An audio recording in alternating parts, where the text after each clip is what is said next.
આજ તો તમે માગો ઈ ગામ દેવા છે, માગી લો. માગી લેવાનું ટાણું કરું બાપુ. આજ તો મારા દીએ ઈ લેવું છે. પછી ફરાશે નહીં હો આપા. બોલ દીધા પછી જોગીરાત ફરે તો સુરત દાદો હામળો થઈ જાય. હા હા આપા. તો પહેલું કુંડલા. કુંડલા કુંડલા કુંડલા. ધન બાપ ધન.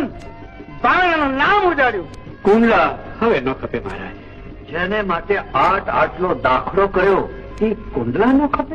ન ખપે બા. મહારાજ બોલ્યા એટલે કુંડલા મને પોગી ગયું. મારા બાપનું સરાવણું મોટેરા દીકરા બધીને આપે ચડાવે. જો કુંડલા 8 સમૂહ હોય તો ઈ 8 મોટેરાની જ રહેવી જોઈએ. ધન બાપ ધન. ધન જોગીદાસ ખુમાણ ને. તો એક આંબરડી ને બીજું બગડ્યું, એ બે તમને છે કબૂલ? કબૂલ.